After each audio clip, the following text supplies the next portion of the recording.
Hello दोस्तों, क्या हाल है। आज तारीख 22 जून, दिन रविवार, हिंदी तिथि आषाढ़ द्वादशी। और आइए बात करते हैं आज के मुख्य समाचार में देश की तमाम बड़ी खबर पर नजर डालते हैं। चलिए जान लेते हैं आज की पहली बड़ी खबर।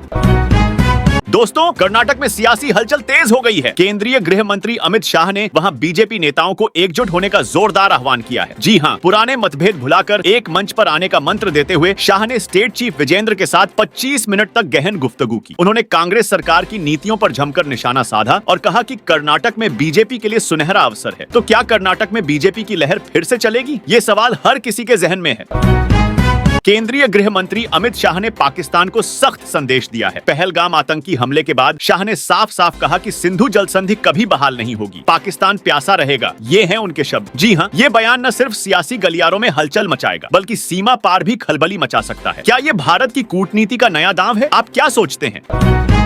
एक बार फिर पाकिस्तान की किरकिरी हो गई है। FATF की ताजा रिपोर्ट ने बड़ा खुलासा किया है। भारत ने एक व्यापारिक जहाज से दोहरे उपयोग वाले उपकरण जब्त किए जो पाकिस्तान की मिसाइल विकास में इस्तेमाल हो सकते थे। ये उपकरण पाकिस्तान के नेशनल डेवलपमेंट कॉम्प्लेक्स से जुड़े हैं। क्या ये खुलासा अंतरराष्ट्रीय मंच पर पाकिस्तान को और अलग थलग करेगा? ये देखना दिलचस्प होगा।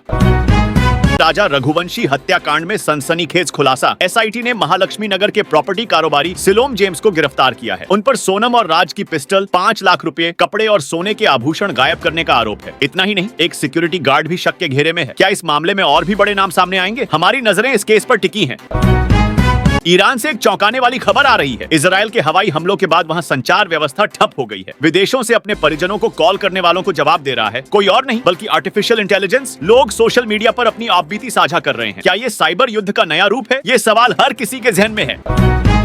Breaking news! पश्चिम बंगाल के बारासात में शनिवार शाम एक पेंट फैक्ट्री और गोदामों में भीषण आग लग गई। 20 दमकल गाड़ियां मौके पर आग बुझाने में जुटी। पुलिस के मुताबिक आग कदम बागची पंचायत के बामुन मोरा इलाके में लगी। अभी तक किसी के हताहत होने की खबर नहीं है, लेकिन नुकसान का आकलन जारी है। हम इस खबर पर नजर रखे हुए हैं।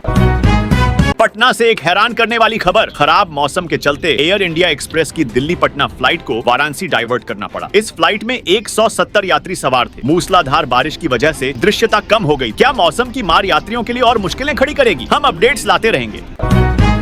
पाकिस्तान के रक्षा मंत्री ख्वाजा आसिफ ने सनसनीखेज बयान दिया है। उन्होंने कबूल किया कि पाकिस्तान में हाइब्रिड शासन है जहां सेना का दबदबा है। इतना ही नहीं, उन्होंने माना कि शहबाज शरीफ की पार्टी को सेना का समर्थन है। क्या ये बयान पाकिस्तान की सियासत में भूचाल लाएगा? ये देखना होगा।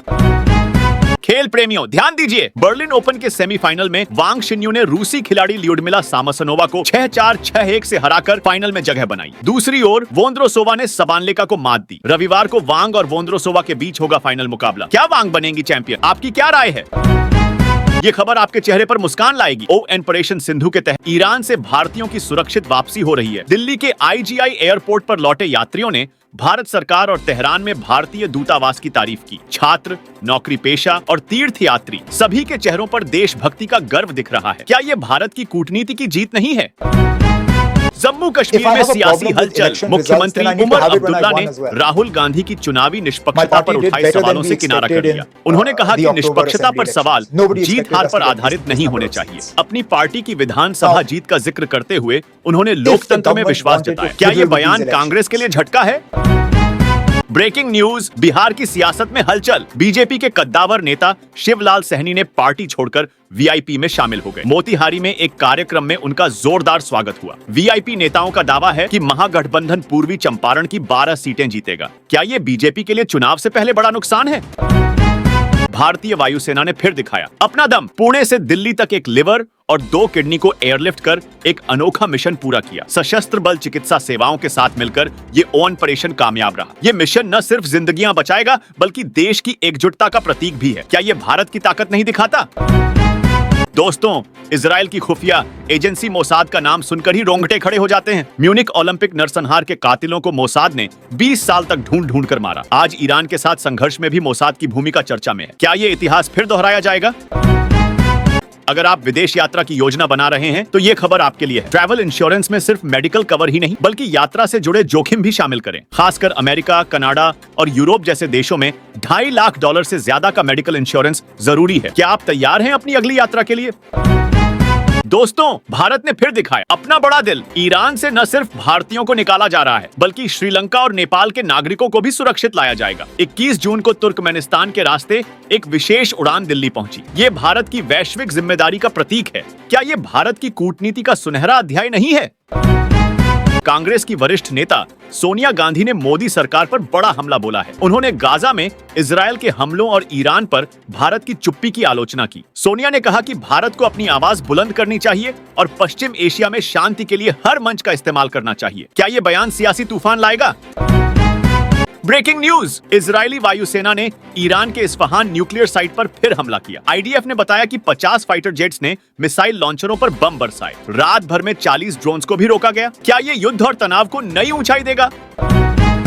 दोस्तों, ये खबर सुनकर आप हंस भी सकते हैं और हैरान भी हो सकते हैं। उत्तराखंड पुलिस ने एक स्पाइडरमैन को पकड़ा है। जी हाँ, एक युवक स्पाइडरमैन के कॉस्ट्यूम में थार की छत पर स्टंट कर रहा था, लेकिन पुलिस ने ट्रैफिक नियम तोड़ने वालों को सबक सिखाया। क्या स्टंटबाजी की ये सनक और खतरनाक नहीं है? उत्तराखंड से एक बड़ी खबर, 32 नेपाली युवकों को बंधक बनाने के मामले में पुलिस ने 3 आरोपियों को गिरफ्तार किया। नेपाल दूतावास की सूचना पर पुलिस ने कार्रवाई की। आरोपियों को जेल भेज दिया गया है। क्या ये मानव तस्करी का बड़ा नेटवर्क है? मध्य प्रदेश के डोंगला में एक अद्भुत खगोलीय घटना। मुख्यमंत्री मोहन यादव ने वराहमिहिर वेधशाला में सूर्य परिचालन का रहस्य समझाया। शंकु यंत्र पर शून्य परछाई देखकर उन्होंने भारतीय ज्ञान परंपरा की तारीफ। ये भारत के वैज्ञानिक इतिहास का गौरव है। क्या हमारी प्राचीन परंपराएं आज भी प्रासंगिक हैं? साहिबाबाद से एक चौंकाने वाली खबर, दुबई की एक कंपनी ने 60,30,000 रुपए का बासमती चावल हड़प लिया। फर्जी दस्तावेजों के जरिए धोखाधड़ी का आरोप है। कोर्ट के आदेश पर अब एफआईआर दर्ज हो गई। क्या पीड़ित कारोबारी को इंसाफ मिलेगा? बिहार से अच्छी खबर, मुख्यमंत्री नीतीश कुमार ने पेंशन राशि में 700 रुपए की बढ़ोतरी की है। अब वृद्ध, दिव्यांग और विधवा महिलाओं को 1100 रुपए मासिक पेंशन मिलेगी। जेडीयू ने इसे सीएम की संवेदनशीलता बताया। क्या ये फैसला बिहार की जनता का दिल जीतेगा? दिल्ली हाईकोर्ट ने पुलिस को कड़ा सवाल पूछा है। नाबालिग लड़कियों की दोबारा तस्करी के मामले में कोर्ट ने लापरवाही पर जवाब मांगा। कोर्ट ने पूछा कि क्या बचाई गई लड़कियों की देखभाल न होने से वे फिर शिकार हुई। अगली सुनवाई 17 जुलाई को होगी। क्या ये मामला व्यवस्था की खामियों को उजागर करता है? दिल्ली हाईकोर्ट में एक एनडीए अभ्यर्थी ने इंसाफ की गुहार लगाई। खून की बीमारी के चलते उसे अयोग्य ठहराया गया। कोर्ट ने एआईएमएस से मेडिकल बोर्ड गठित करने का आदेश दिया। क्या इस अभ्यर्थी को सेना में मौका मिलेगा? गोरखपुर से पाटलिपुत्र के लिए वंदे भारत ट्रेन शुरू हो गई है। सुबह 5 बजे 46 मिनट पर रवाना होकर दोपहर 12 बजे 45 मिनट पर पाटलिपुत्र पहुंचेगी। यात्रियों ने खुशी जताई। क्या ये ट्रेन पूर्वांचल के विकास को नई रफ्तार देगी? भारत की रक्षा शक्ति को नया आयाम मिलने वाला है। 5वीं पीढ़ी के लड़ाकू विमानों के लिए देसी जेट इंजन बनाए जाएंगे। ये न सिर्फ F-35 और राफेल को टक्कर देंगे, बल्कि खरबों रुपए भी बचाएंगे। क्या ये भारत की आत्मनिर्भरता की नई उड़ान है? अहमदाबाद विमान दुर्घटना का दर्द अभी भी ताजा है। 247 मृतकों की पहचान डीएनए से हुई और 232 शव परिजनों को सौंपे गए। सिर्फ एक व्यक्ति जीवित बचा। क्या ये हादसा हमें सुरक्षा पर फिर से सोचने को मजबूर करता है? भारत का नया देसी बाहुबली तैयार हो रहा है। 1,15,000 करोड़ की डील से राफेल को टक्कर देने वाला फाइटर जेट बनेगा। 2000 किलोमीटर प्रति घंटे की रफ्तार वाला ये जेट F-16 से भी ज्यादा चपल होगा। क्या ये भारत की रक्षा शक्ति को नई ऊंचाई देगा?